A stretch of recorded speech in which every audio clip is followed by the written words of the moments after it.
దేవుని పరిశుద్ధ నామమునకు మహిమ కలుగును గాక. మన ప్రక్కన ఉన్నటువంటి వారికి ఒక మాట చెప్పి వాక్యంలోకి వెళ్ళాం. మన ప్రక్కన ఎవరున్నా వారితో ఒక మాట, దేవుడు నిన్ను దీవించును గాక. పక్కన వాళ్ళతో చెప్పండి, పక్కన ఉన్న వారితో. వినపట్లేదు మా సహోదరులు అయితే చెప్పాలా, ఏదైనా చెప్తే బాగుండు కదా. ఒక్కసారి తీసుకొని పక్కన ఉన్న వాళ్ళని తట్టి, దేవుడు నిన్ను దీవించును. మంచి మాట చెడ్డ మాట అంటారా? మీరు చెడ్డ మాట అనుకున్నా కూడా అది మంచి మాట. దేవునికి స్తోత్రం, హల్లెలూయా. ఈ రాత్రి ఉజ్జీవ లేక సువార్త ఉజ్జీవ సభలు 3వ రాత్రి వాక్య పరిచర్య కొరకై నన్ను ప్రేమతో మీ మధ్యకి ఆహ్వానించిన స్థానిక సంఘ కాపరి గారైనటువంటి దైవజనులు నండ్రి రాజు గారికి, వారి యొక్క కుటుంబానికి నా హృదయపూర్వకమైనటువంటి వందనాలు. మరి వారిని దేవునిలో పెంచి మరి దేవుని సేవ చేయాలి అనే ఆసక్తి వారిలో పుట్టించి, మరి దేవుని సేవ కొరకై ఈ ప్రాంతానికి తీసుకొచ్చి ఈ స్థలంలో వారిని అభిషేకించి వారికి ఈ ప్రాంతాన్ని అప్పగించినటువంటి వారి యొక్క తండ్రి గారు దైవజనులు మలాఖీ గారికి, వారి యొక్క కుటుంబానికి, సంఘానికి నా ప్రత్యేకమైనటువంటి వందనాలు చెల్లిస్తూ ఉన్నాను.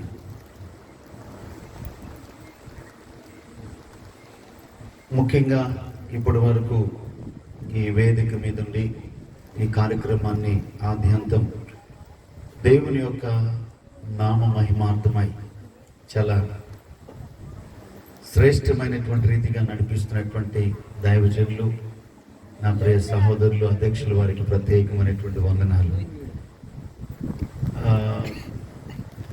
ఒక 2 సంవత్సరాల క్రితం ఒక పని మీద ఇక్కడికే వచ్చి,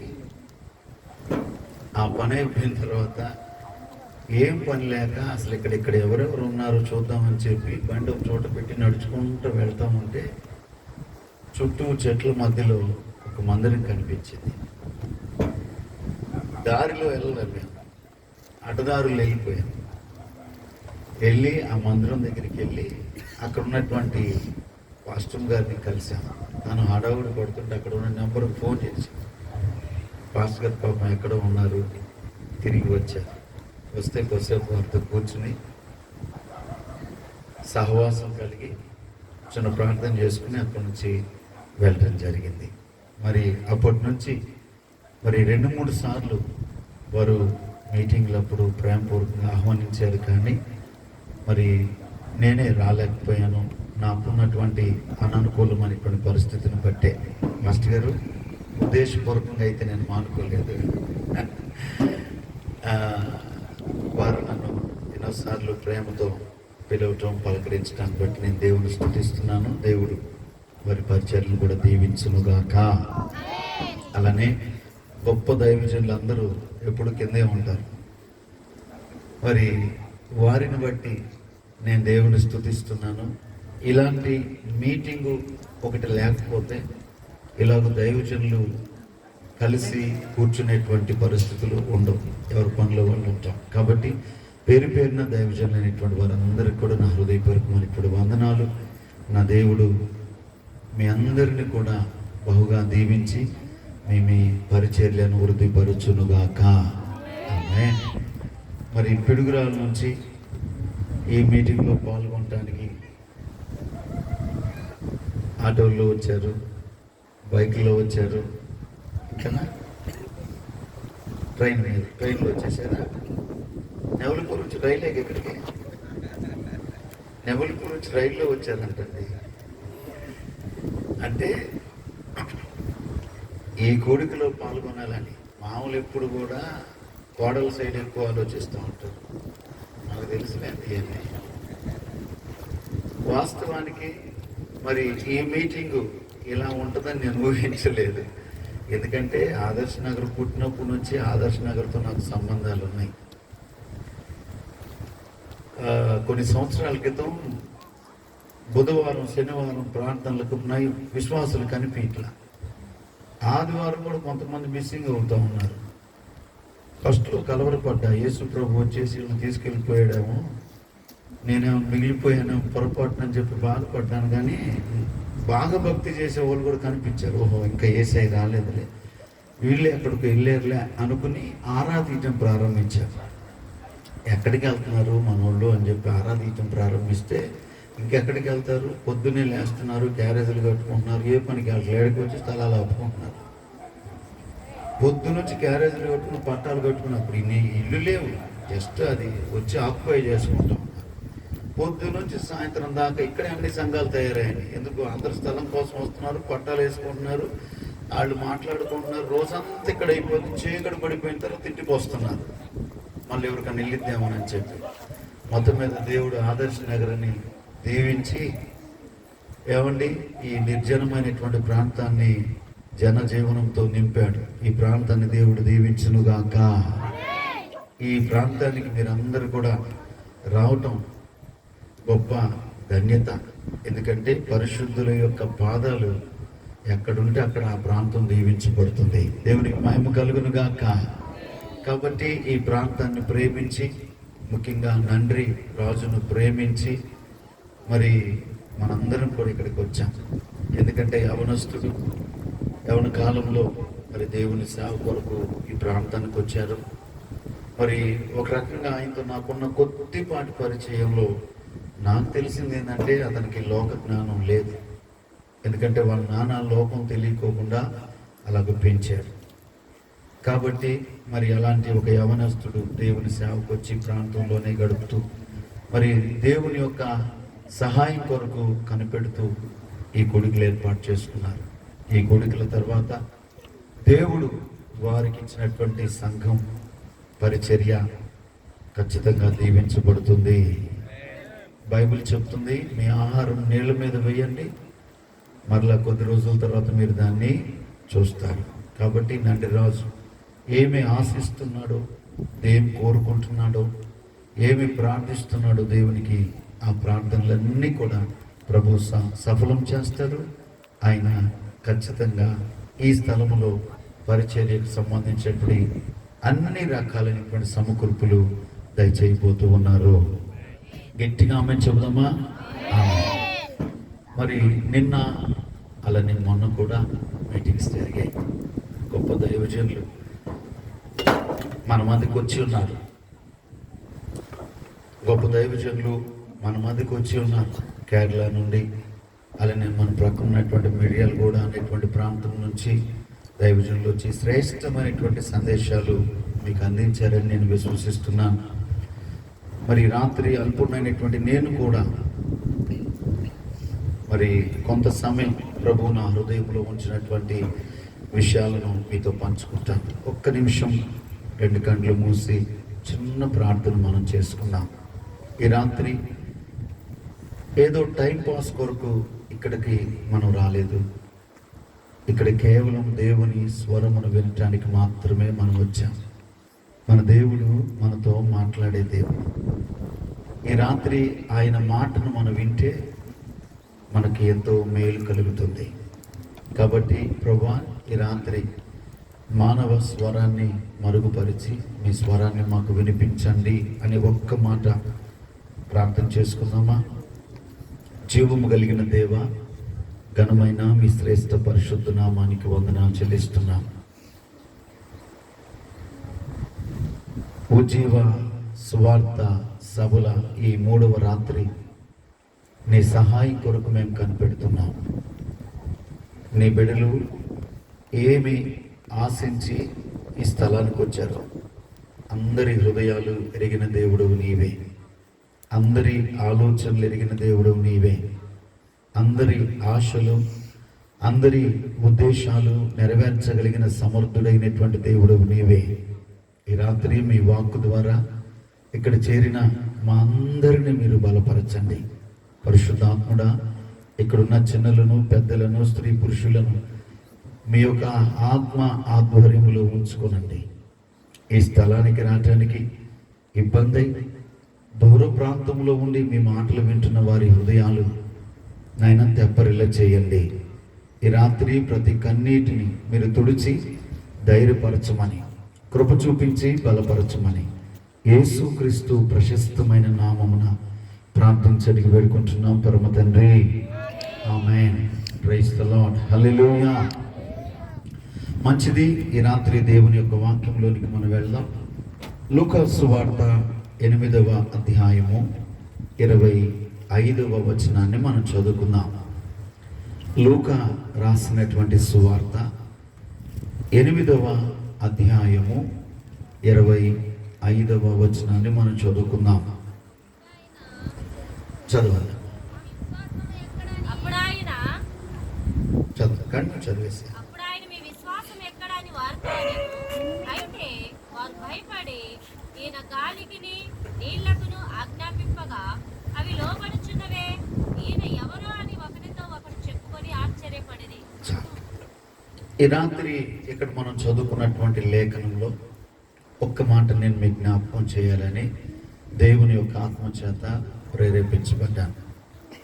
ఇక్కడ మనం చదువుకున్నటువంటి వచనంలో అక్కడ ఉన్నటువంటి వారు ఈయన ఎవరో అని ఒకరితో ఒకడు చెప్పుకుంటున్నారు. ఈ రాత్రి ఈయన ఎవరో అని ఒకరితో ఒకరు చెప్పుకుంటున్నారు. చెప్పండి, ఈయన ఎవరో అని ఒకరితో ఒకరు చెప్పుకుంటున్నారు. ప్రస్తుతం ఈ ప్రపంచంలో అనేక ప్రాంతాల్లో చెప్పుకుంటున్నారు. ఏమని చెప్పుకుంటున్నారు? ఈయన ఎవరో. 4 సార్లు నేను ఇటు తిరిగాను అనుకో, ఈయన ఎవరో.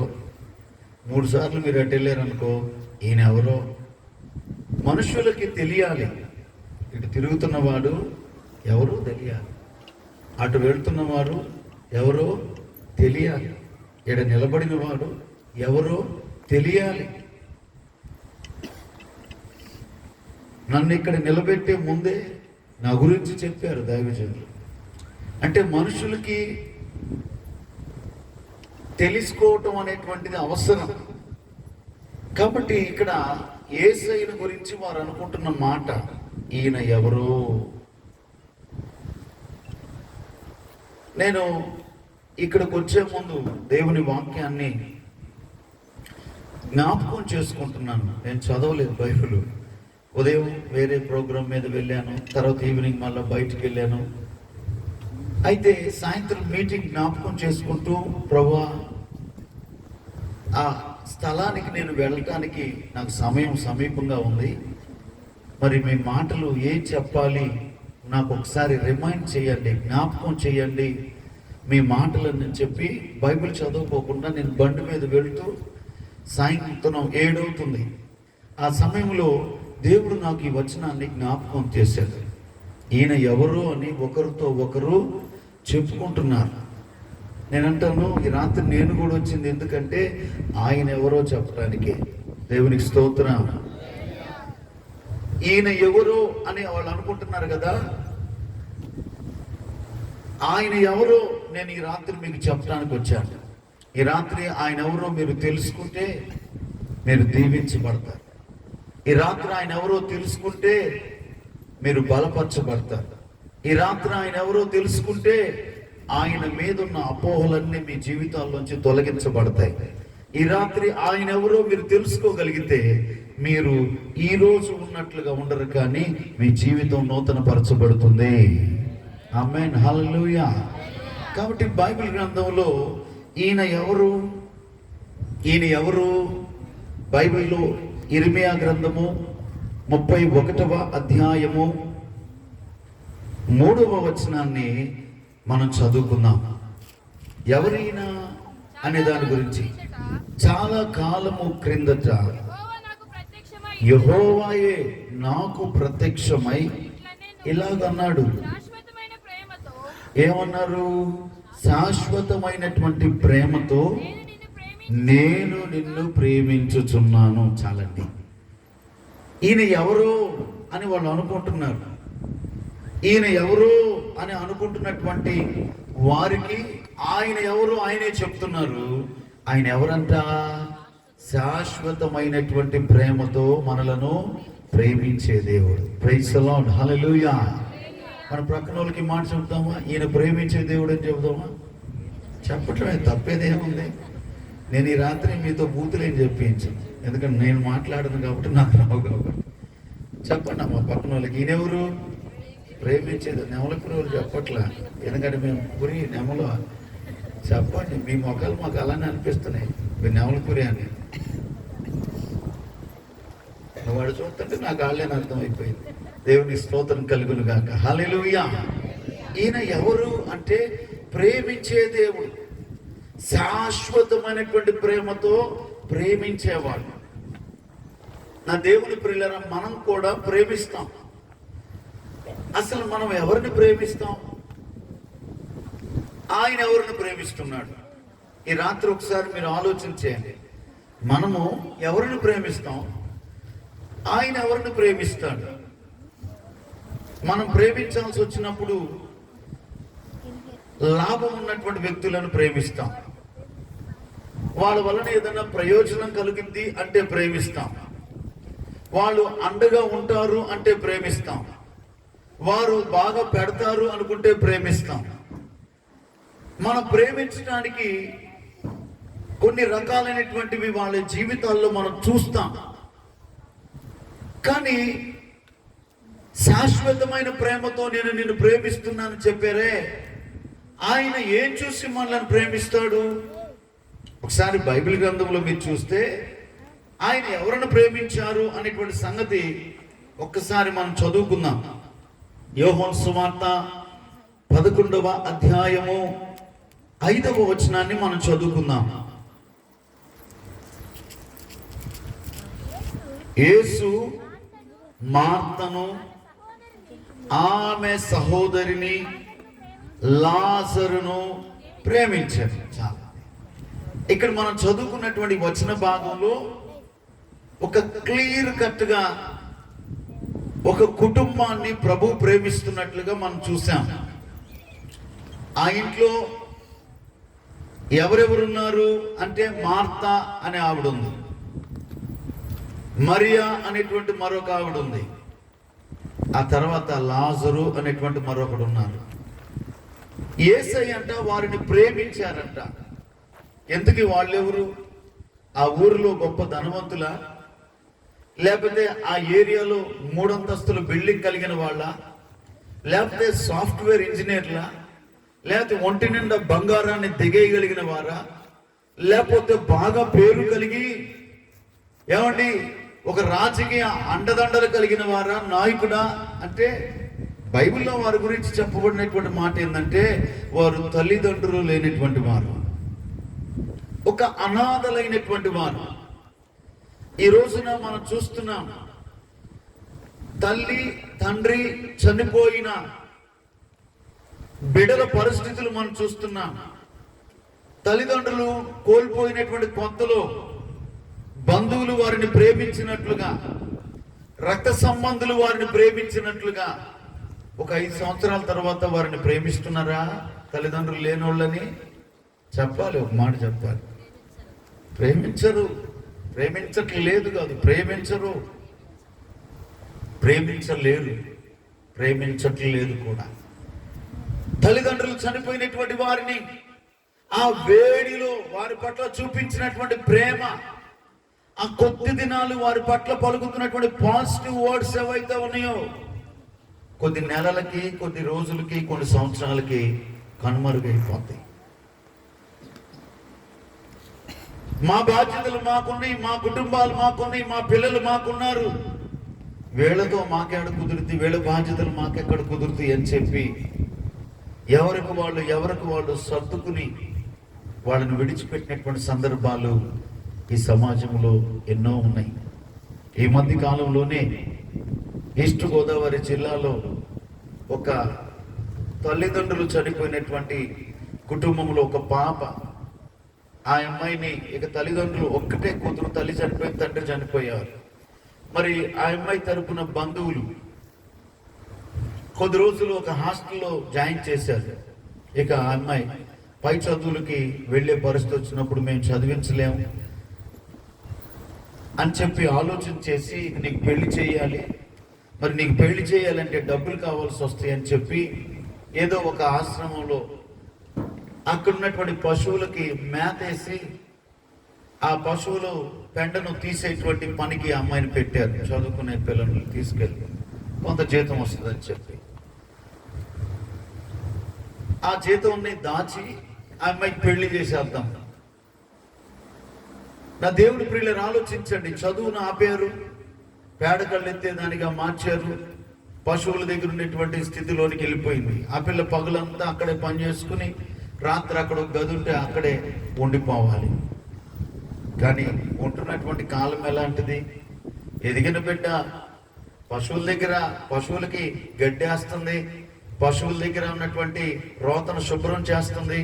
నాకు అమ్మ లేదు కదా, నాన్న లేదు కదా, మరి నన్ను ప్రేమించేవారు ఎవరున్నారు, నా బ్రతికింతేలే అనుకుంటూ పోయి గదిలో పండుకుంటే ఆ పశువుల యజమాని ఆ చిన్న యవన బిడ్డ మీద కన్నేసి ఆ బిడ్డను బంధించి కొన్ని రోజులుగా శారీరకంగా ఆ బిడ్డని చాలా భయంకరమైనటువంటి స్థితిలో వాడుకుంటాం ప్రారంభించాడు. ఒక పక్క బాహ్య ప్రపంచానికిలో ఎవరు లేరు, తోడుండేవారు. ఏమండి, చెప్పుకుంటానికి వచ్చి పలకరించడానికి ఎవరు రావట్లేదు. ఆశ్రమంలో చేర్పించాం, పని చేసుకుంటుంది, నెల నెల జీతం వాళ్ళకి అకౌంట్లో పడిపోతా ఉన్నాయి. ఇక ఈ పిల్ల ఎలా ఉంటుంది, తింటుందా తింటలేదా, ఆరోగ్యం బాగుందా, ఫోన్లు మాట్లాడేటువంటి పరిస్థితి లేదు. బాగానే ఉండిద్దిలే, దానికి ఏం పని ఉంది, నీడ పట్టినేగా, పశువులకి అంత మేతేసి అక్కడ పేడకళ్ళు తీయటమేగా, గదిని చూసి వచ్చాక ఫ్యాన్ కూడా ఉంది, ఇబ్బంది ఏముంది, కరెంట్ ఉందా అనుకుంటున్నారు. వారు సొంత బిడ్డ కాదుగా. ఆ పిల్లల గురించి ఆలోచించట్లేదు. కానీ ఆ యజమానుడు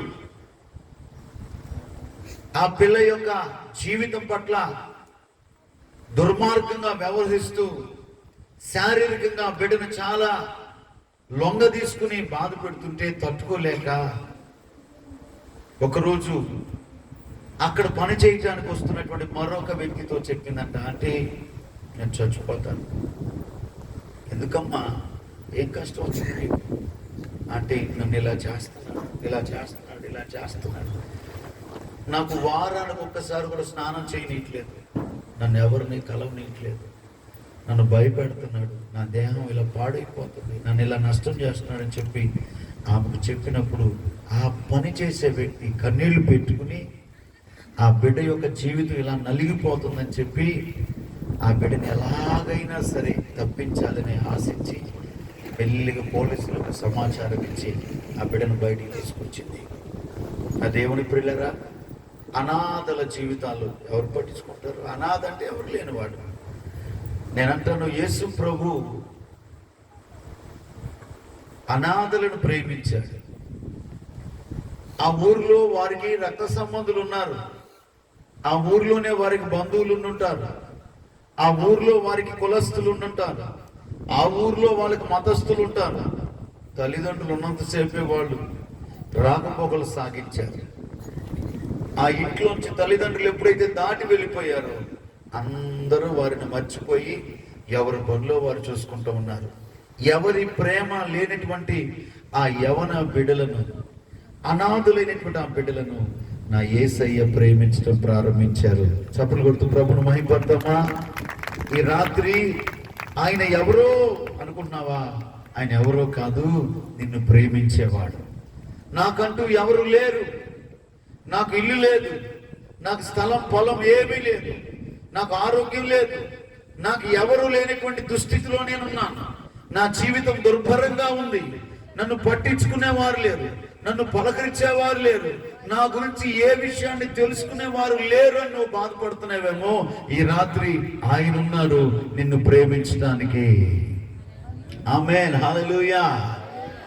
ఎవరో ఈరోజు యేసయ్య ఎవరో కాదండి, ఆయన నిన్ను ప్రేమించే దేవుడండి. నీ జీవితంలో అందరూ నిన్ను వదిలిపెట్టి వెళ్ళిపోయినప్పుడు, నీ జీవితంలో మనుషులు నిన్ను మరిచిపోయినప్పుడు, నీ జీవితంలో నిన్ను గురించిన తలంపులు కూడా తలంచినటువంటి పరిస్థితుల్లో సమాజం మధ్య నీవు నివసిస్తున్నప్పుడు నిన్ను ప్రేమించడానికి, అది కూడా శాశ్వతంగా ప్రేమించడానికి ఇష్టపడినటువంటి వాడే ఆయన. దేవునికి స్తోత్రం కలుగును గాక. దేవునికి స్తోత్రం కలుగును గాక. వీళ్ళ దగ్గర ఏమి ఆశించేసి ప్రేమించారంటావు? పెట్టేవాడి దగ్గర ఆశి ప్రేమిస్తే పెడతాడని, ఇచ్చేవాడిని ప్రేమిస్తే ఇస్తాడని, పిలిచిన దగ్గరికల్లా వచ్చేవాడిని ప్రేమిస్తే నా ఇంటబడి వస్తున్నాడని. మరి వీళ్ళ దగ్గర ఏముంది? ఏమీ లేనటువంటి వారిని కూడా ఆయన ప్రేమిస్తాడు. ఈ రాత్రి యేసు ఎవరో కాదు, నిన్ను ప్రేమించే దేవుడు. ఆమేన్, హల్లెలూయా. నీ జీవితాన్ని శాశ్వతంగా ప్రేమించేటువంటి వాడు. ఈ రోజుల్లో చాలా మంది ప్రేమకు దూరం అయిపోతూ ఉన్నారు, ప్రేమను పొందలేకపోతూ ఉన్నారు. చాలా మంది ప్రేమకు ప్రతిగా వ్యతిరేకమైన పరిస్థితులను భరిస్తూ ఉన్నారు. ఈ రాత్రి నా దేవుని ప్రియులరా, లోకంలో నిన్ను చాలా మంది ఒకప్పుడు ప్రేమించి ఇప్పుడు విడిచిపెట్టేశారేమో. ఒకప్పుడు నిన్ను చాలా ప్రేమించి ఈరోజు నీకు దూరం అయిపోయారేమో. కారణం నువ్వు వారికి ఏమో ఉపయోగం లేదని కావచ్చు, కారణం ఈరోజు నీ దగ్గర ఏమి లేదని కావచ్చు, కారణం ఈరోజు నీ జీవితం వలన వారి జీవితాల్లో పొందుకోవటానికి ఇంకేమీ లేదని కావచ్చు. నేను అంటాను, ఏ స్థితిలో నీవున్నా, ఏమి లేని నిరుపేదవైనా, ఎవరూ లేని అనాథమైనా, యేసయ్య మాత్రం నిన్ను ప్రేమిస్తూ ఉన్నాడు. దేవునికి మహిమ కలుగును గాక. నా వలన ఏదియో ఆశించకయే ప్రేమించితివి, నన్ను రక్షించుటకు ఉన్నత భాగ్యము విరచితివి. సిలువ మ్రానుపై రక్తము కాచి రక్షించితివి, శాశ్వత కృప పొంది సేవించెద నీ కొరకే. యేసయ్యా కనికర పూర్ణుడా, మనోహర ప్రేమకు నిలయుడా, నీవే నా సంతోషగానము, సర్వ సంపదలకు ఆధారము. నీవే నా సంతోషగానము, సర్వ సంపదలకు ఆధారము.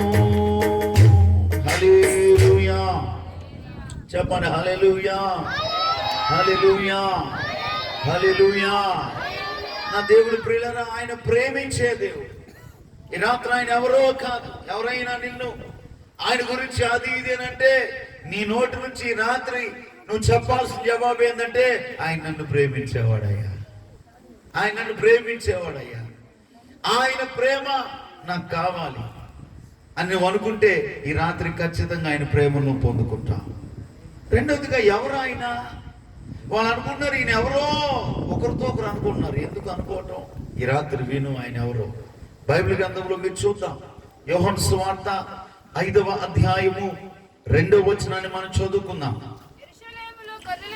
యెరూషలేములో గొర్రెల ద్వారము దగ్గర హెబ్రీ భాషలో బెతెస్దా అనబడిన ఒక కోనేరు కలదు.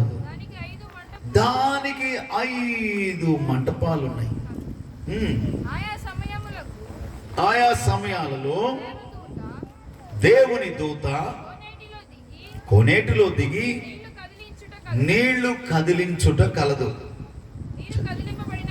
అయితే ఆ నీరు కదిలించబడినప్పుడు మొదట ఎవరు దిగుతారో వారు ఎట్టి వ్యాధిగ్రస్తుడైనను బాగుపడుతున్నాడు. చాలా ఇక్కడ మనం చదువుతున్నటువంటి ఈ 5వ అధ్యాయంలో యేసు ప్రభు వారు పస్కా అనేటువంటి పండుగ ఒక వారం ముందు అక్కడికి వెళ్ళిపోయారు. వెళ్ళిపోయినప్పుడు యెరూషలేము అనేటువంటి ఆ పట్టణంలో ఒక కోనేరు ఉంది. కోనేరు అంటే నీళ్ల గుంట. చెప్పండి. కోనేరు అంటే? చెరువు అంటే? చెప్పండి. చెరువుకి కోనేరుకి సంబంధం ఏంటంటే, కోనేరు అనేది లోతుగా ఉంటుంది, క్లోజ్గా ఉంటుంది. చెరువు అనేది విశాలంగా ఉంటుంది, తక్కువ లోతు ఉంటుంది. అయితే ఇక్కడ మనం చదువుతున్నప్పుడు అక్కడ కోనేరు అనేటువంటి ఉంది. ఆ కోనేటికి ఉన్నటువంటి పేరు ఏంటంటే బెతెస్దా. బెతెస్దా హెబ్రీ భాషలో దాని పేరు చెప్పాలి. హెబ్రీ భాషలో దాని పేరు బెతెస్దా. ఇప్పుడు నా పేరు జాన్, ఇంగ్లీష్లో జాన్, తెలుగులో నా పేరు జాన్ అంటే యోహాన్. యోహాన్ అంటే జాన్, జాన్ అంటే అయిపోయింది. అంతకుమించి ఏం లేదా? వాళ్ళే చెబుతున్నారు, ఏం లేదు.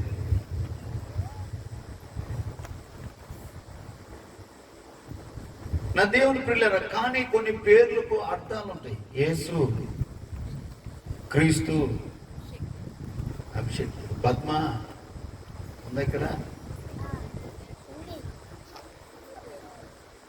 జాయ్ ఉన్నాడా?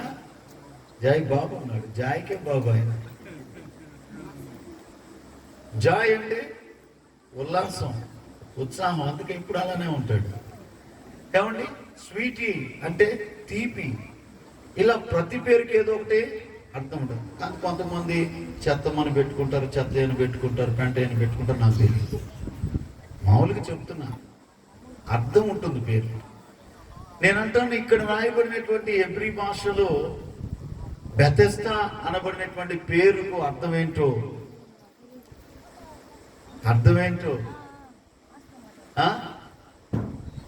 నేనంటాను, కనికరం అనుకుందాం. కాసేపు కనికరం అనుకుందాం. నవ్వుతుంది, మా అమ్మ పేరు చెబుతా వింటాను అన్న. వాళ్ళు కనెక్ట్ అయిపోయారు. ఏమండి? అక్కడ దేవుని యొక్క దూత వస్తున్నారంట, అక్కడున్న నీళ్లను కదిలిస్తున్నారంట. అదే విచిత్రము, దేవుని తోట రావటమే ఒక గొప్ప విషయం అయితే నీళ్లను కదిలిస్తా ఉన్నారు. ఆ నీళ్లలో ఎవరైనా రోగంతో ఉన్నటువంటి వారు కనుక దిగితే మొదట వాళ్ళు బాగుపడిపోతున్నారు. అది సమస్య. నీళ్లు దేవుని తోట రావటం, నీళ్లు కదిలియటం, అందులో దిగినటువంటి మొదటి వ్యక్తికి ఏ రోగం ఉన్నా తగ్గిపోతాం. ఇది మామూలు విషయమా? ఈ రోజు కనుక ఏమండి ఇలాంటి వార్త ఈ ప్రాంతంలో ఎక్కడైనా వినిపించిందనుకో, ఎక్కడెక్కడి నుంచి వస్తారో రోగులు మనకు తెలియదు, విస్తారంగా వచ్చేస్తారు. అక్కడ కూడా అదే జరిగింది. యెరూషలేములోనంట, బెతెస్దా కోనేరులోనంట దేవుని దూతంట నీళ్లు కదిలిస్తుందంట. దిగినవాడు ఎట్టి రోగగ్రస్తుడైనా బాగుపడుతున్నాడు. అంతా వెళ్ళిపోయింది. ఎక్కడికి వెళ్ళిందో తెలియదు. ఎక్కడెక్కడి నుంచి వచ్చారో జనాలు విపరీతంగా వచ్చారు. ఈలోపు అక్కడ వ్యాపారం మొదలు పెట్టారు. ఏం వ్యాపారం? ఇది మా ఊరు కోనేరు. ఇది మేము పాట పాడుకున్నాం. దేనికి? ఇది పాట పాడుకున్నాం. దేనికి? ఇందులో దిగటానికి. కాబట్టి మేము స్టేజీ కడతాం. మాకు మీరందరూ టికెట్ కొనుక్కు స్టేజీ ఎక్కండి. మంటపాలంటే అంతే కదండి, మంటపం స్టేజీ. స్టేజీకి 5 మంటపాలు కట్టారంట రోగుల కోసం. నా దేవుడి పిల్లలు ఇలా మీటింగ్లు పెట్టుకుని స్టేజీ కట్టడానికి డబ్బులు ఉంటున్నా. కానీ ఆ రోజుల్లో రోగులతో ఉన్న వాళ్ళకి స్టేజీ, అబ్బాయి ఆ స్టేజీ ఈ స్టేజీ, అస్సలు మధ్యలో కోనేటి మీద అందరి కళ్ళు ఉన్నాయి. స్టేజీ మీద మనుషులు ఉన్నారు, రోగంతో ఉన్నవారు. ఎప్పుడు దేవుని దూత వస్తాడా, నీళ్లు కదిలిస్తాడా, దిగి బాగుపడదామని చెప్పి ఎవరికి వాళ్ళు ఎదురు చూస్తున్నారు. పగలు వస్తాడో, రాత్రి వస్తాడో, మధ్యాహ్నం వస్తాడో. మనం అన్నం తినేటప్పుడు వస్తే గబుకు నెలలేమేమోనని తింటం మానేస్తారు కొంతమంది. నిద్రపోయినప్పుడు వస్తే లేట్ అయిపోతామేమో నిద్ర మానేస్తున్నారు కొంతమంది. ఇట్లా మనుషులు అటెన్షన్గా ఉన్నారు. దేవుని దూత వచ్చి నీళ్లు కదిలిస్తే దూకేద్దామని చెప్పి అక్కడ ఉన్నాడు ఒక అతను, సీనియర్ రోగి. అక్కడ ఒక మనుషుడికంట 38 సంవత్సరాల నుంచి రోగంతో బాధపడుతున్నారంట. ఎన్ని సంవత్సరాల నుంచి అండి ఆయనకి రోగం? అది గట్టిగా చెప్పండి అమ్మా. 38 సంవత్సరాలు. అసలు ఒక మనిషికి 38 సంవత్సరాల నుంచి రోగం అంటే ఆయన వయసు ఎంతో చెప్పవాళ్ళ. ఆయన వయసు అయితే చెప్పవాళ్ళ. ఆయనకున్న రోగం మాత్రం 38 years నుంచి ఉంది. ఏమండి, అన్ని సంవత్సరాల నుంచి మరి ఏం రోగమో తెలియదు. బహుశా ఆ రోగాన్ని బట్టి ఆయన్ని కన్న తల్లిదండ్రులకు ఆయన మీద విరక్తి వచ్చింది. బహుశా ఆయన పెళ్ళైన వాడైతే ఆ రోగాన్ని బట్టి ఆయన భార్యకి విరక్తి వచ్చింది. బహుశా ఆయనకి పిల్లలు కలిగినటువంటి వాడైతే ఆ రోగాన్ని బట్టి ఆయన పిల్లలకు తీసుకొచ్చింది. ఏ రోగిష్ఠుడు నాన్న అని పిల్లలు, రోగిష్ఠు మొగుడు, రోగిష్ఠు భర్త అని భార్య, రోగిష్ఠు కొడుకు అని తల్లిదండ్రులు, ఊరులందరూ రోగిష్ఠుడు విసుగు చెందింది కదా. 38 సంవత్సరాల నుంచి రోగం అంటే మాట్లాడి, ఇవాళ పొద్దున పూట తలనొప్పుకుందయ్యా, ఈరోజు నేనేం వండలేనంటే నీకు ఎప్పుడు బాగుందే అంటాడు భర్త. రోజు ఏమే బట్టలు ఉతికింది, రోజు ఏమే అన్నం కూరలు వండింది, ఆయన ఏదో కూరగాయలు కోసినట్టు ఫీల్ అయిపోతూ ఉంటాడు. ఏం లేదు, ఒక్కసారి బాగా కొనుక్కపోతే రోగిష్ఠు దొరికిందాకని ఇసుక్కుంటూ ఉంటాడు. ఏమండి, వాస్తవం చెప్తున్నాను నేను. ఆ ఇల్లు ఓడోడు, భార్య రోజు ఊడిచిందిగా వీళ్ళు బాగాలేదా ఊడుతాడా? నేను అంత ఎదవని అనుకున్నాను, చీపురు కొట్టి ఉంటాడు అంటే చీపురు కొట్టి ఊడ్చేవాళ్ళందరూ ఎదవలేనా? మెయిన్ రోడ్డు ఎవరు ఊడుతున్నారు చూడండి, పొద్దున సాయంత్రం. మన బాధ్యత అంతే, దాని గురించి పెద్దగా మాట్లాడటానికి లేదు. నా దేవుని ప్రియులారా, విసుగు చెందారు. ఇంట్లో ఒక నిర్ణయానికి వచ్చారు, ఊరోళ్ళు ఒక నిర్ణయానికి వచ్చారు. ఎందుకు వీడు పంచలో ఎంతకాలం పెట్టుకుందాం, సావున్నా రావట్లా. గొప్పోళ్ళు పోతున్నారు, ఆరోగ్యవంతులు పోతున్నారు, తిరుగుతూ పోతున్నాడు. 38 సంవత్సరాల నుంచి దిష్టిబొమ్మ అయిపోయాడు. కదలటానికి లేదు, ఇంట్లో నుంచి మెదలటానికి లేదు, ఏ కార్యక్రమం చేసుకుని అడ్డైపోతున్నాడు. చచ్చిపడిపోయింది దేహం, నోరు చెవులు కళ్ళే పనిచేస్తున్నాయి. మరి ఏమనుకున్నారు? ఒక రాత్రి తీసుకొచ్చి ఆ స్టేజ్ ఎక్కించి వెళ్ళిపోయారు. కదలలేనోడు స్టేజ్ ఎక్కించాడు, నడవలేనోడు స్టేజ్ ఎక్కించాడు,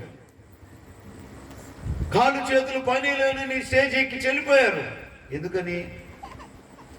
నీడల్లో దిగి బాగుపడితే బాగుపడు, లేదా సత్తే ఎవరో ఒకరు చెప్తారు వచ్చి తీసుకెళ్తాం అన్నట్టుకు వెళ్ళిపోయారు. కూర్చుని ఉన్నాడు పాపం, ఎన్ని రోజుల నుంచి కూర్చున్నాడు. అక్కడికి వేసే వెళ్ళి అట్లా చూశాడు. అలా చూసినప్పుడు 5 మండపాల మీద ఉన్నటువంటి జనాలు ఆయనకు కనిపించారు, కానీ వారిలో ఈయన ప్రత్యేకంగా కనిపించారు. బైబిల్లో రాయబడిన మాట, వాడు బహుకాలము నుండి ఆ స్థితిలోనే ఉన్నాడని ఆయన ఎరిగి సరాసరిగా ఆయన దగ్గరికి వెళ్ళి, అయ్యా స్వస్థపడాలి అని కోరుకుంటున్నావా అని అడిగాడు. ఈ మాట మరొక వ్యక్తిని ఎవరినన్నా అడిగితే చెప్పేస్తాడు, కానీ ఈయనేమంటున్నాడు? స్వస్థపడాలని కోరుకుంటున్నావా అని యేసయ్య అడిగితే, యేసయ్య ఏం చెప్తున్నారో తెలుసా? ప్రభా, నీళ్లు కదిలించబడటం కనిపిస్తుంది, కానీ నీళ్లు కదిలించబడినప్పుడు నన్ను అందులోకి దించడానికి నాకంటూ ఎవ్వరూ లేరు.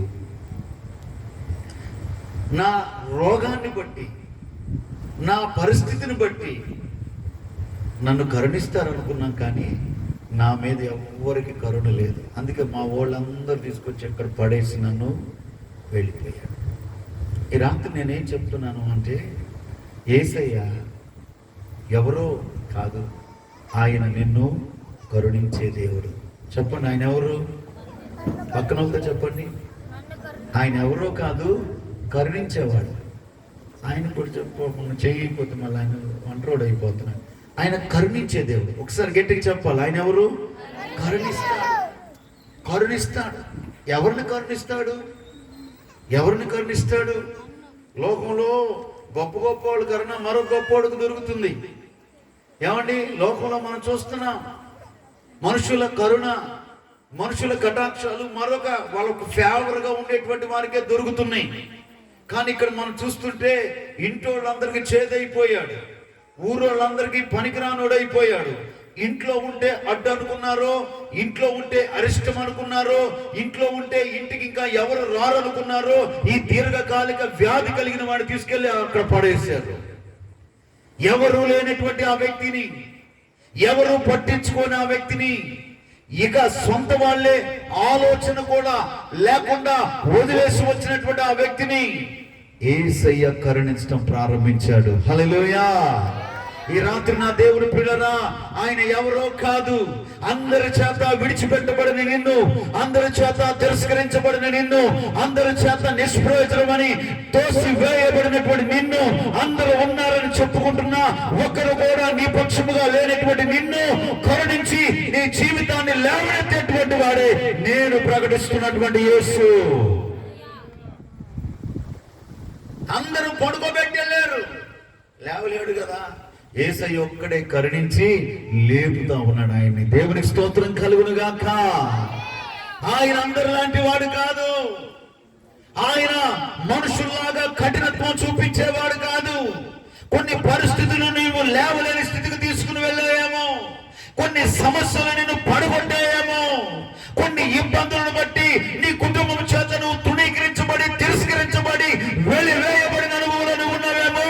ఈ రాత్రి నీ జీవితాన్ని బలపరిచి తిరిగి మరలా నిన్ను లేవనెత్తడానికి నీ పట్ల కనికరము చూపించే సర్వశక్తి కలిగినటువంటి వాడు నా ప్రభు అయిన యేసు. హల్లెలూయా. కరుణిస్తాడు. అక్కడ దగ్గర ఎందుకండి, యేసు ప్రభు ఒకసారి ఎరుకో అనే ఒక పట్టణానికి వెళ్ళారు. అక్కడికి వెళ్తే యేసు ప్రభుతో జనాలు విపరీతంగా ఫాలో అవుతూ ఉన్నారు. యేసు ప్రభు అంటే క్రేజీగా, ఆయనకున్నటువంటి క్రేజీని బట్టి విపరీతంగా ఆయన చుట్టూ జనాలు చేరారు. అయితే అలాగ వెళ్తున్నటువంటి క్రమంలో, అలా యేసయ్య ఆ రోడ్లో వెళ్తున్నటువంటి క్రమంలో ఆ ఊరు సెంటర్లో ఒక అతను ఉన్నాడు, కళ్ళు లేనటువంటి వాడు, అడుక్కునేటువంటి వాడు, బెగ్గర్, బ్లైండ్ అండ్ బెగ్గర్ అనమాట. ఆ బెగ్గర్కి మరి ఏదో తేడా కనిపిస్తుంది వాతావరణం. ఈరోజు మన ఊర్లో సంత కాదు, పోనీ ఏదైనా కార్యక్రమం లేదు, మరి ఏంటి ఊర్లో అంతా ఏదో గందరగోళంగా అనిపిస్తున్నాయి అని చెప్పి ఆరా తీశాడంట. ఆరా తీస్తే ఎవరో చెప్పారంట అతనికి, ఒరే యేసు వెళ్తున్నాడు ఇటుకుండా అని. యేసు వెళ్తున్నాడా అని చెప్పి విని అతడు ఏం చేయటం ప్రారంభించాడంటే యేసయ్యని పిలవటం ప్రారంభించాడు. యేసయ్యని ఏమని పిలుస్తున్నాడో ఒకసారి మీరు చదువుతారా? తీయని బైబిల్లో నుండి యేసయ్యని ఏమని పిలుస్తున్నాడో చూడండి.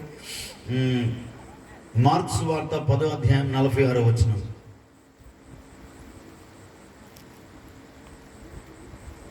వారు ఎరుకో పట్టణమునకు వచ్చిరి. ఆయన తన శిష్యులతోనూ బహుజన సమూహములతోనూ ఎరుకో నుండి బయలుదేరి వచ్చుచుండగా తీమాయి కుమారుడగు బర్తిమయ్యను గుడ్డి భిక్షకుడు త్రోవ పక్కన కూర్చుండెను. ఈయన నజరేయుడైన యేసు అని వాడు విని, దావీదు కుమారుడా యేసు, నన్ను కరుణించుము అని కేకలు వేయ మొదలు పెట్టాడు. దేవుని స్తోత్రం. ఎవరితను? గుడ్డివాడు. ఎవరితను? అడుక్కునేవాడు. నేను ఇతని గురించి స్టడీ చేసినప్పుడు నాకు చాలా నేనే ఒక మ్యాటర్ ప్రిపేర్ చేసుకున్నాను. ఇతను ఒక తల్లిదండ్రులకు పుట్టాడు. బాగా వినండి. ఇతనికి ఒక తల్లిదండ్రులు ఉన్నారు. అతను పుట్టినప్పుడే గుడ్డివాడిగా పుట్టాడు కాబట్టి చాలా ప్రేమించుంచాడు. పిల్లలు మనకి పుట్టినప్పుడు ఏదన్నా లోపంతో పుడితే మిగతా వాళ్ళకంటే ఎక్కువగా అతన్ని ప్రేమిస్తాం. అప్పుడప్పుడు ఇళ్ళలో బలహీనలు ఉంటారు, ఊరుకోవే అసలుకి అది బలహీనరాలని చెప్పి బలవంతులను కూడా మనం వారిస్తూ ఉంటాం. ఎక్కువ ప్రయారిటీ ఇస్తూ ఉంటాం. ఎక్కువగా వారి మీద మనం ఫోకస్ చేస్తూ ఉంటాం. నేను అంటాను, ఇతడు పుట్టినప్పుడు గుడ్డివాడు కాబట్టి తల్లిదండ్రులు చాలా ప్రేమించుంచాడు. అయ్యో బిడ్డ అందుడు, కళ్ళు కనపడవు, దారి తెలియదు అని చెప్పి చాలా అల్లారు ముద్దుగా అతన్ని పెంచుంటాడు, రెక్కల మీద మోసుంటాడు. మరి ఆ పిల్లోడు పెద్దోడైపోయాడు. పిల్లోడు పెద్దోడైనప్పుడు ఆటోమేటిక్గా ఆ పిల్లవాడిని కన్నటువంటి తల్లిదండ్రులు ఇంకా పెద్దోళ్ళు అయిపోతారు. నేను ఊరికి ఒక మ్యాటర్ ప్రిపేర్ చేసుకున్నా. ఒకరోజు ఆ అబ్బాయితో వాళ్ళ నాన్న వాళ్ళ అమ్మ అనుంటారు. ఏమని అనుంటారంటే, అయ్యా నువ్వు పుట్టినప్పుడు కళ్ళు లేనోడు పుట్టావు, నువ్వు పుట్టిన సంతోషం మాకు లేదు, ఎందుకంటే నీ కళ్ళు ఉంటే బాగుండేది, నీ జీవితం బాగుండేది. కానీ నీకున్న లోపాన్ని బట్టి ఇప్పటి వరకు నీ భారాన్ని మేమే భరించాం.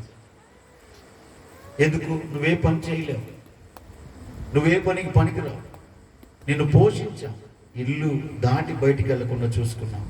ఇప్పుడు మేము పెద్దోళ్ళం అయిపోయాం, మాకు ఓపిక తగ్గిపోయింది, ఇప్పుడు మేము కష్టపడలేకపోతున్నాం, ఇక మేము నిన్ను పోషించడం భారం, నీవే మమ్మల్ని పోషించాలి అని ఆ తల్లిదండ్రులు అతనితో అనుంటారని నేను అనుకుంటా.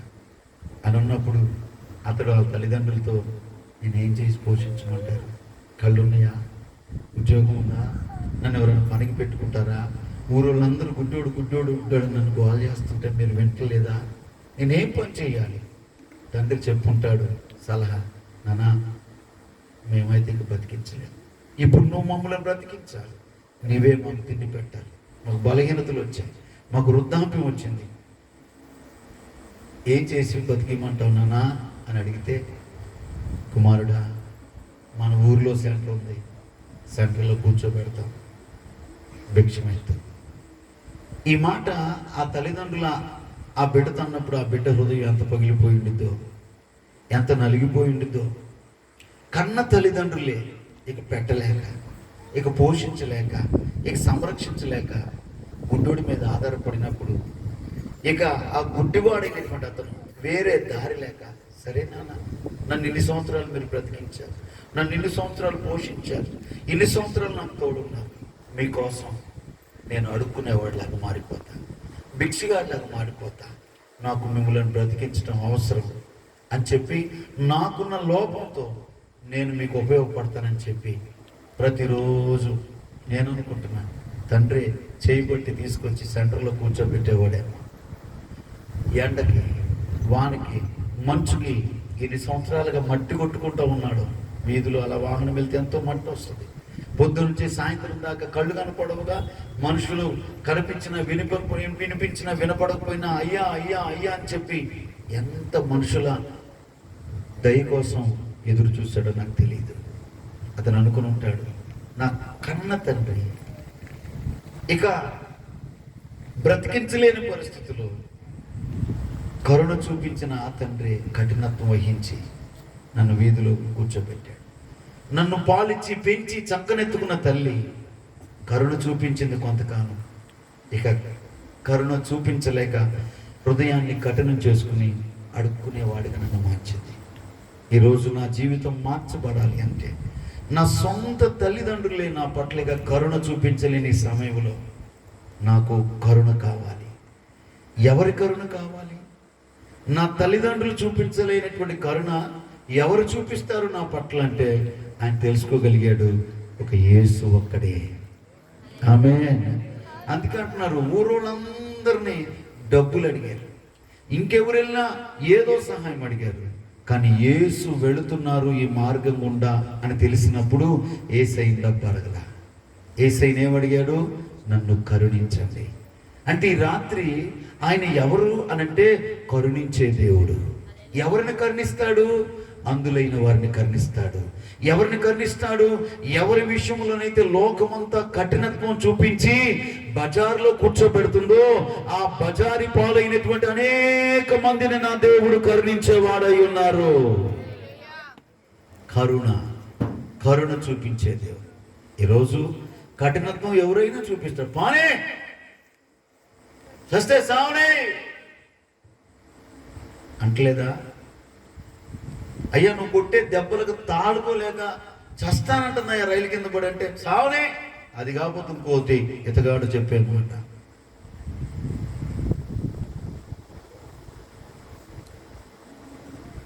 ఒరే మీ నాన్నే ఏది పడితే అది అంటున్నాడు రా, ఆయన పెద్దవాడు, మీకోసం ఎంతో కష్టపడ్డాడు, ఆయన రెక్కల కష్టం మీద ఇంతకాలం మనం బ్రతికాం, మీ నాన్న మీద అట్లా ఎగబడతారు ఎందురా, ఆయనగా మీలాంటి అవమానాలకు తట్టుకోలేను చచ్చిపోతానని పదే నాతో చెప్తే సావమనమ్మా, ఆయన చెప్తే మాకేంటంట పిల్లలు అంటలేదు. ఈ రోజున ఎంతో మంది తండ్రి సావని అమ్మా, ఆయన చేస్తే ఏంటంట మాకు అంటున్నారు పిల్లలు.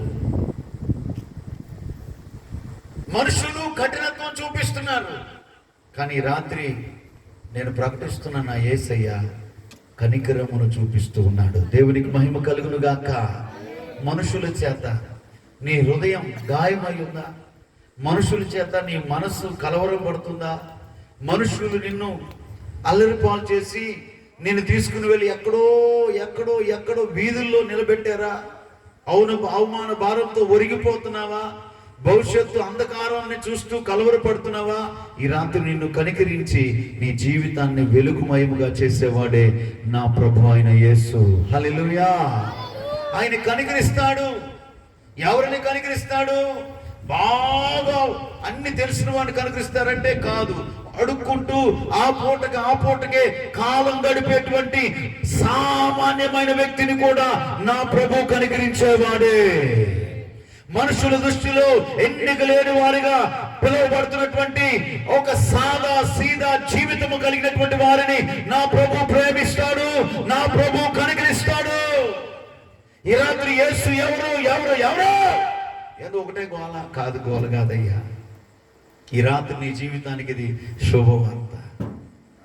ఈ రాత్రికి నీకు ఒక సువార్త. నిన్ను కనికరించేవారు లేరని నువ్వు అనుకుంటున్నావు. పదే పదే నన్ను నిందిస్తున్నారు, దూషిస్తున్నారు, తిరస్కరిస్తున్నారు, అవమానపరుస్తున్నారు అనుకుంటున్నావు. ఈ రాత్రి నిన్ను కనికరించి వెలుగును నీ జీవితంలోనికి ఆయన తీసుకురావాలని ఇష్టపడతా ఉన్నాడు. హల్లెలూయా. అంతుడైన వ్యక్తి జీవితంలో వెలుగు కావాలి అంటే యేసు కరుణ మాత్రమే అవసరమై ఉన్నది. ఈ రాత్రి నీ ఇల్లు చీకటితో నింపబడిందా? ఈ రాత్రి నీ జీవితం అంధకారం అయిపోయిందా? అడుగు ముందుకు పట్టలేదా? భవిష్యత్ అంతా శాపంగా నీకు కనిపిస్తుందా? నీ జీవితాన్ని తేదీపే మానవుగా వెలిగించి వెలుగుమయముగా మార్చి నీలో ఉన్న ఆశలను చిగిరింప చేయగలిగిన శక్తి దేవుని కనికరమునకు ఉన్నదే. ఆయన కనికరిస్తాడు. కాబట్టి ఆయన కాదు అని నిన్ను అనుకోవట్లేదు. అడుక్కునేవాడు నిన్ను కాదు అనుకోవట్లేదు. ఆయన కుటుంబం చేత తృణీకరించబడ్డావా? నువ్వు కుటుంబానికి అక్కర్లేదేమో, కానీ ఆయనకి నువ్వు కావాలి. నీ సొంత ప్రజలకు నువ్వు అక్కర్లేదనుకున్నారా? ఆయనకి నువ్వు కావాలి. ఆయన నిన్ను ప్రేమిస్తూ ఉన్నాడు. దేవునికి మహిమ కలుగునుగాక. ఎవరు ఆయన అంటే ప్రేమించేవాడు. ఎవరు ఆయన అంటే కరుణించేవాడు. ఇంకొక మాట మనం చదువుకుందాం. ఎవరైనా చూడండి, బైబిల్ గ్రంథంలో చూడండి. ఎవరైనా 41వ కీర్తన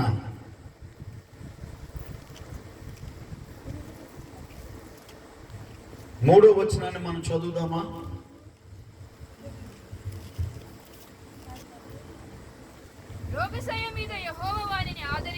చాలండి. రోగశయ్య మీద యెహోవా వానిని ఎవరైనా అండి చెప్పండి. ఎవరైనా నోటితో చెప్పండి, గడ్డ కింద చేతులు తీసి చెప్పండి. ఎవరైనా పక్కన వాళ్ళతో కదా మనం చెప్పేది. మొదటి మాట నుంచి నేను ముందే చెప్పాను. మన ప్రక్కన వాళ్ళతో ఈయనెవరు అంటే ఆదరించే దేవుడు. చెప్పాలి ఎవరైనా ఆదరించే దేవుడు. బాధ పెట్టేవాళ్ళు బోళ్ళు ఎంతమంది ఉంటారు, కానీ ఆదరించే వాళ్ళు ఎవరు ఉంటారండి?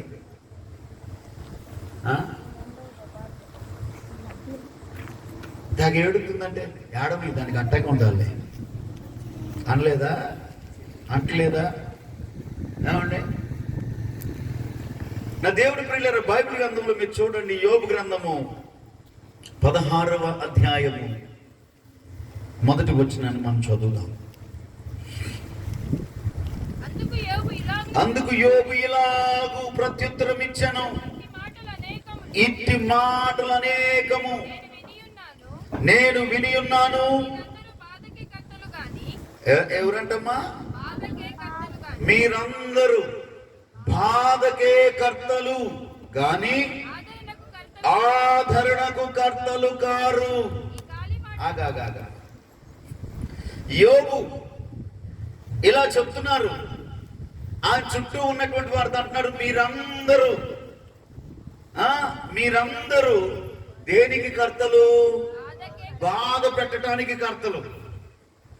మీరు ఆదరణ కర్తలు కారు.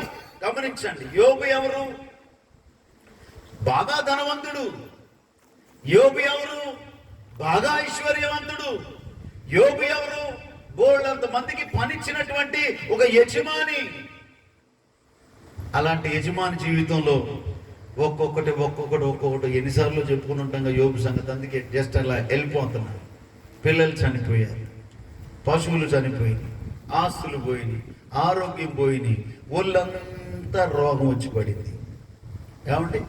నడినెత్తి నుండి అరికాల వరకు ఏం పుండ్లు, మాయదారి పుండ్లు, చెవు గారుతుంది, రక్తం గారుతుంది, వాసన వస్తుంది. ఇక ఇంట్లో పండుకునే అవకాశం లేదు. భార్యకి కూడా విసుగొచ్చేసింది. బాబు అంటుంది పద్దాక, నీ టవల్ సపరేట్, నీ ప్లేట్ సపరేట్, నీ గ్లాస్ సపరేట్, అంతేగా, నీ మంచం సపరేట్, నీ కంచం సపరేట్, నీ సబ్బు సపరేట్. ఇక మనోడి పరిస్థితి ఎట్లయిపోయిందో మనకు తెలిసిందేగా. తట్టుకోలేకపోతున్నాడు. ధనవంతుడు దరిద్రుడైపోయాడు, బలవంతుడు బలహీనుడైపోయాడు. పోయి బూడిదలో కూర్చుని ఒళ్ళంతా బూడిద చల్లుకుని ఆ దేహంలో ఉన్నటువంటి ఆ బాధకి చెల్లపెంకుతో అలాగ ఆడిస్తా, ఏమండి తను ఏదో ఇబ్బంది పడుతున్నాడు, చూడలేకపోయిన పరిస్థితులు ఊళ్ళందరూ వచ్చి రకరకాలుగా మాట్లాడుతున్నారు. ఆ మాటలు మాట్లాడే వారిలో ఆయన స్నేహితులు కూడా ఉన్నారు.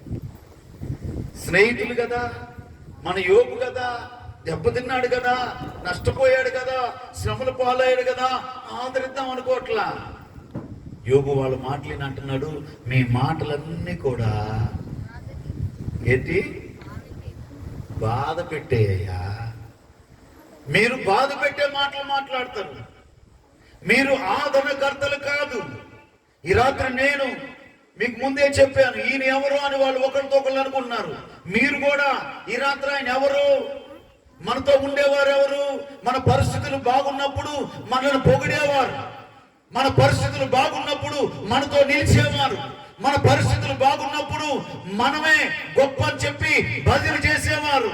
మన జీవితాలు తారుమారైనప్పుడు మనతో అంతకుముందు ఉన్న వారే, అంతకుముందు మనల్ని పొగిడిన వారే, అంతకుముందు మనల్ని సన్మానించిన వారే బాధ పెట్టేవారిలాగా మారిపోతారు. కానీ ఈ రాత్రి ఈయనెవరు అని చర్చించుకున్నారే, వారికి జవాబు ఏంటంటే ఆయన ఎవరో కాదు, ఆదరించే దేవుడు. దేవునికి స్తోత్రం కలుగును గాక. మన కీర్తన గ్రంథంలో ఏమని చదివామండి? ఏమని చదివాము? 41వ కీర్తన, రోగశయ్య మీద వానిని యెహోవా ఆదరిస్తాడు. ఈ రాత్రి నా దేవుడు ఆదరిస్తాడు. 94వ కీర్తన 19వ వచనాన్ని మీరు చూస్తే మరొక పర్యాయం అక్కడ ఇలాగే ఉంది. 94వ కీర్తన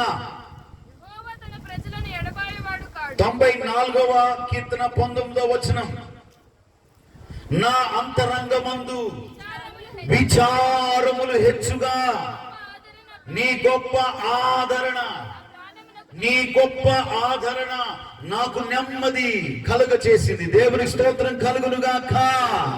యోబు జీవితంలో తారుమారైన పరిస్థితులు, యోబు జీవితంలో కష్టాలు, కన్నీళ్లు విస్తరిస్తున్నటువంటి ఆ దినాల్లో ఎవరన్నా వచ్చి తన పక్షముగా నిలబడతారని స్నేహితుల వైపు చూస్తే స్నేహితులు వచ్చారు కానీ బాధను పెంచారు, దుఃఖాన్ని పెంచారు, వేదన పెంచారు, అవమానాన్ని పెంచారు.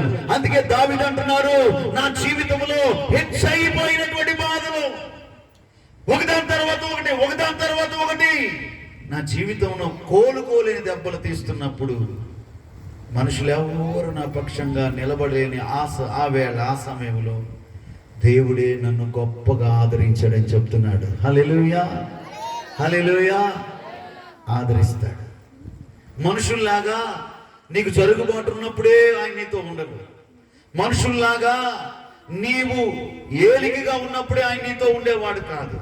మనుషుల్లాగా నీవు ప్రయోజనకరంగా ఉన్నప్పుడే కాదు, నీ జీవితం దుర్భరం అయిపోయినప్పుడు, నీ కన్నీళ్లు ఏరులై పారుతున్నప్పుడు, చుట్టూ చేరి అలాగే ఉండాలి, ఇలాగే ఉండాలి, అలా అవుతుందని నాకు ముందే తెలుసని బాధపడుతున్న మనిషిని గురించి తప్పుగా ఇంకా విమర్శనాత్మకంగా మాట్లాడుతున్నప్పుడు నా దేవుడు మనుషుల్లాగా కాకుండా దగ్గరికి వచ్చి కన్నీరు తుడిచి, నేనున్నాను, నేను నిన్ను విడిచిపెట్టలేదు, నేను నిన్ను ఇలాగ విడిచిపెట్టనని చెప్పి ఆదరించి ధైర్యపరిచే దేవుడై ఉన్నాడు. దేవునికి మహిమ కలుగునుగాక. ఆదరిస్తాడు. మనుషుల ఆదరణ కొంతవరకే. ఏం చేద్దామమ్మా, చెప్పాల్సినని చెప్పావు, ఇంకా అమ్మాయి ఇష్టం, ఇక మనసును ధైర్యం చేసుకోవాలి, గుండె రాయి చేసుకోవాలి, ఇంకా అంతా ఇంకా. కానీ నా ప్రభు అంటాడు, కన్నీరుని తుడుస్తాడు. కన్నీరు చూసే దేవుడు, వేదన చూసే దేవుడు. గోడవైపే తిరిగి ఏడుస్తున్నాడు రాజే. గోడవైపు ముఖాన్ని మనుషులు చూపిలేకపోతున్నారు. ప్రాణభయం వెంటాడుతుంది. జీవితం అనేటువంటిది ఏం కాబోతుందో అర్థమైపోతుంది. ముఖం గోడ వైపే తిప్పి దుఃఖపడుతూ కన్నీరు కారుస్తున్నటువంటి ఆ వ్యక్తిని, కన్నీరును మనుషులు చూడలేకపోయారు. ప్రభు చూశాను. ప్రభు చెప్తున్నాడు, వెళ్ళి చెప్పు, నువ్వు కన్నీళ్లు విడవటం నేను చూచాను. కన్నీరు తుడిచే దేవుడు, ఆదరించే దేవుడు. ఈ రాత్రి నీ జీవితంలో కొన్ని వేదనలు ఉన్నాయా? కొన్ని సమస్యల చేత నువ్వు తలెత్తుకోలేకపోతున్నావా? ఒకటే ఆందోళన, ఒకటే తొందర నిన్ను వెంటాడుతుందా? ఈ రాత్రి సమస్యల వలయంలో చిక్కుకుని పోయానయ్యా, నాకంటూ ఆదరణ లేని పరిస్థితి. నేను ఆరోగ్యంగా ఉన్నప్పుడు, వయసులో ఉన్నప్పుడు ఎంతో ఆదరించిన వారే ఈరోజు నన్ను నొప్పించే రీతిగా, బాధపడే రీతిగా మాట్లాడుతున్నారు. నన్ను పట్టించుకోకపోయినా పర్వాలా, నా గురించి అలా మాట్లాడటం ఇంకా నాకు ఇబ్బందిగా ఉంది, తట్టుకోలేకపోతున్నాను అని చనిపోతున్నావా? ఈ రాత్రి ఇదిగో నా ప్రభు నిన్ను ఆదరించేవాడు ఉన్నాడు. హల్లెలూయా. ఆయన నిన్ను ఆదరిస్తాడు. ఎలా ఆదరిస్తాడు? యెషయా గ్రంథంలో 61వ అధ్యాయంలో మనం చదువుతాం, ఒకని తల్లి వాడిని ఆదరించినట్లుగా. ఒకని తల్లి తన సొంత కుమారుణ్ణి ఎలా ఆదరిస్తుందో, ఇదిగో ఈ నిస్సహాయ పరిస్థితుల్లో, ఈ వేదన పరిస్థితుల్లో, ఈ కృంగుబాటుకు లోనైన పరిస్థితుల్లో, ఈ నిర్జీవమైన పరిస్థితుల్లో, ఈ నిష్ప్రయోజనమైన పరిస్థితుల్లో, వాడిపోతున్న అనుభవంలో ఉన్నటువంటి పరిస్థితుల్లో నా దేవుడు ఒక తల్లిలాగే నిన్ను ఆదరిస్తానని వాగ్దానం చేస్తూ ఉన్నాడు. హల్లెలూయా. ఈ రాత్రి ఆయన ఎవరో కాదు, నిన్ను ఆదరించేవాడు. నీ బంధువులు నిన్ను ఆదరించకపోయినా, నీ తోడ పుట్టిన వారు నిన్ను ఆదరించకపోయినా, నీతో కలిసి పెరిగిన నీ స్నేహితులు నిన్ను ఆదరించకపోయినా, నావారు నావారు నావారు అని కొంతమందికి పిచ్చి ఉండింది. ఏది? ఆ పిచ్చి, కులం అనే పిచ్చి. ఆ కుల పిచ్చి చేత పిచ్చోళ్ళు అయిపోయి గుడ్డలు చెంపుకొని చివరికి భ్రష్టు పట్టేటువంటి పరిస్థితులు మనం చూస్తాం.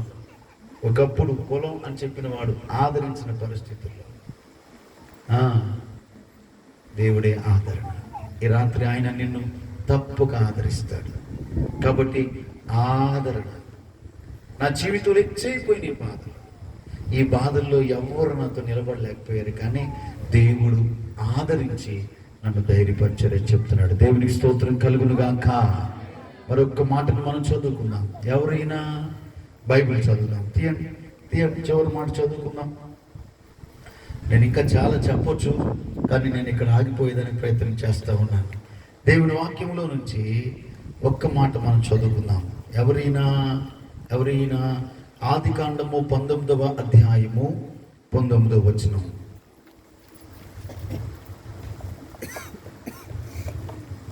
చదువునా? ఇదిగో నీ కటాక్షము నీ దాసుని మీద వచ్చినది, నా ప్రాణమును రక్షించుట వలన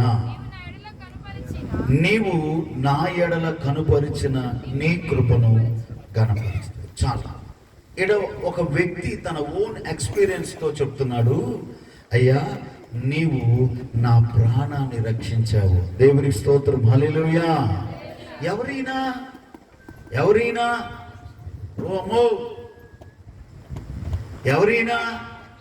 చెప్పాలి. మొదటి మాట చెప్తున్నాను, ఆయన ప్రేమించేది. చెప్పండి ఒకసారి గట్టిగా. ఇదా గట్టిగా? సరే మెత్తలు చెప్పండి. ఎవరైనా ఈ రివర్స్ గా అడిగి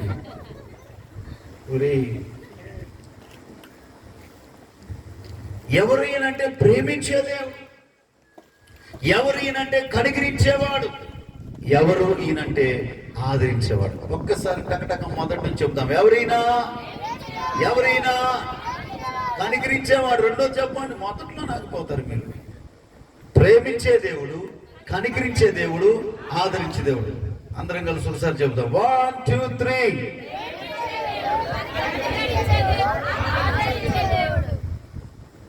ఇప్పుడు ఈయన చెప్తున్నాడు, మనం చదివినటువంటి 19 ఆదికాండంలో రక్షించావు. హల్లెలూయా. ఆయన ఆదరించేవాడే కాదు, ఆయన ప్రేమించేవాడే కాదు, ఆయన కనికరించేవాడే కాదు, ఆయన రక్షించేవాడు. నేనంటాను, ప్రేమించేవాళ్ళు చాలా మంది ఉంటారు, కనికరించే వాళ్ళు కూడా ఉంటారు, ఆదరించే వాళ్ళు కూడా ఉంటారు, కానీ రక్షించే వాళ్ళు దేవుడే రక్షించాలి. దేవునికి మహిమ కలుగును గాక. ఈ రాత్రి ఈయన ఎవరో కాదు, ఈయన ఎవరై అంటే నిన్ను రక్షించే దేవుడు, నీ ప్రాణాన్ని రక్షించే దేవుడు, నీ కుటుంబాన్ని రక్షించే దేవుడు. ఏ ప్రమాదములో నువ్వు చిక్కునిపోని ఉన్నావు, ఆ పాప పంకిలాలను నీ జీవితం నుంచి తొలగించి, ఆ పాప శిక్షను నీ జీవితం నుంచి తొలగించి, ఆ పాపం ద్వారా నీకు కలిగేటువంటి నరకంలోంచి నిన్ను తప్పించి నీ కొరకు నిత్యమైనటువంటి జీవాన్ని దయచేసేటువంటి గొప్ప దేవుడై ఉన్నాడు. హల్లెలూయా. యేసయ్య రక్షకుడు. ఈ రాత్రి ఈ భూమి మీద మన జీవితం తాత్కాలికమైనది, ఒక లిమిటెడ్ లైఫ్ మన టైం మనం కలిగి ఉన్నాం. అది 60, 20, 25, 30, 80. ఆ తర్వాత ఈ భూమి మీద మనం ఉన్నాం.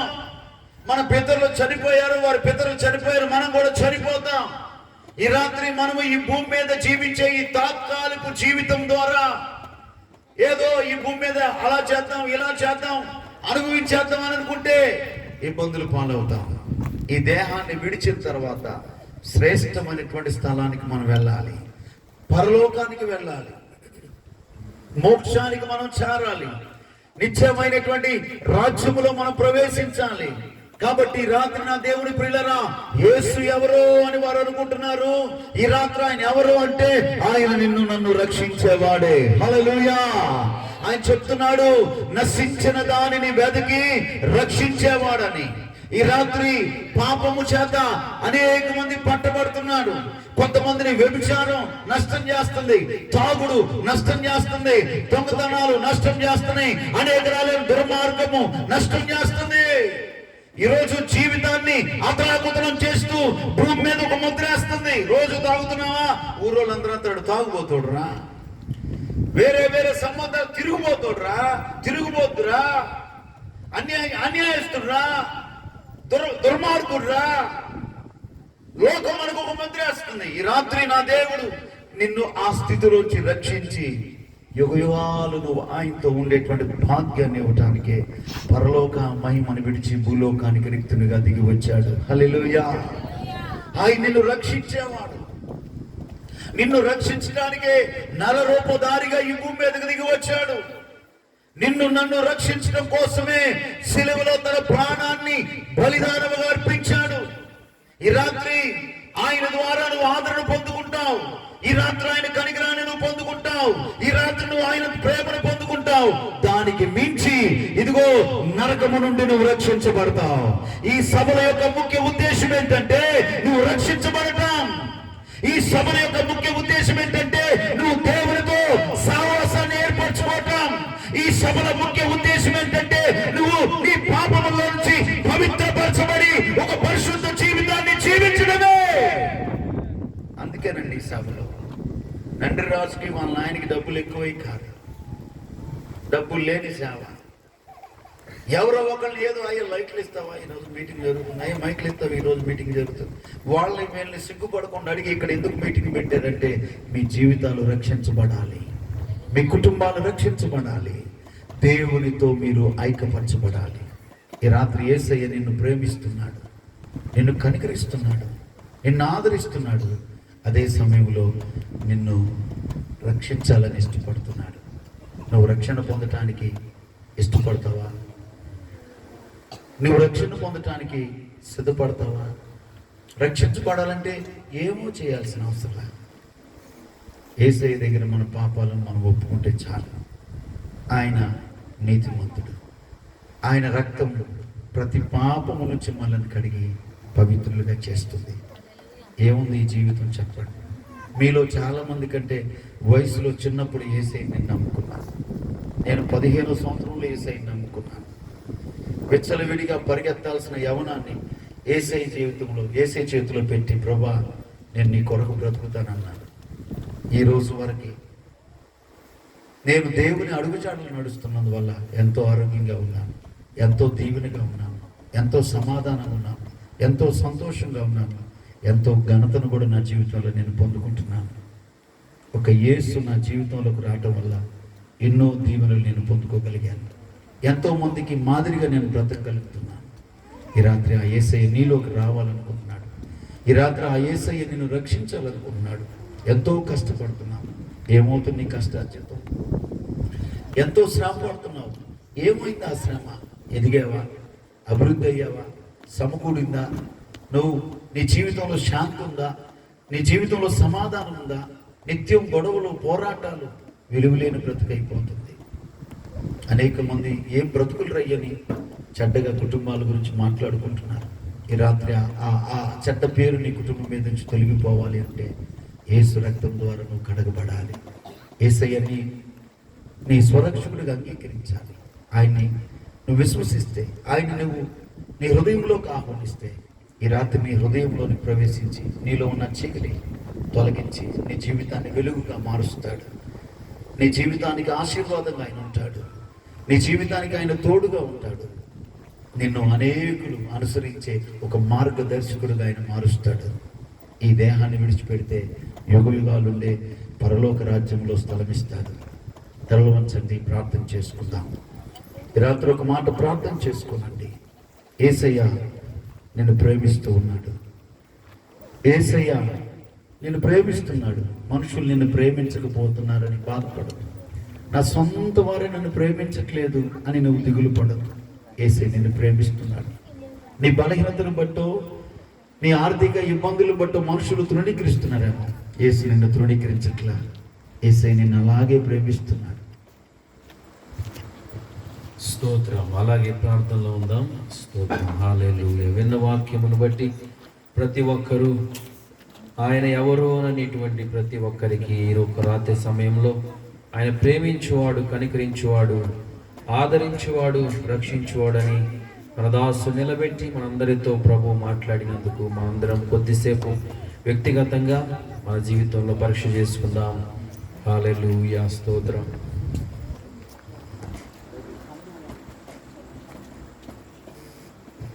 ఈ సమయంలో మరీబాబు గారు, ఖమ్మం నుంచి వచ్చినటువంటి మరీబాబు గారు వచ్చి ప్రార్థన చేయవలసిందిగా మనవి చేస్తున్నాను. స్తోత్రం. హల్లెలూయా.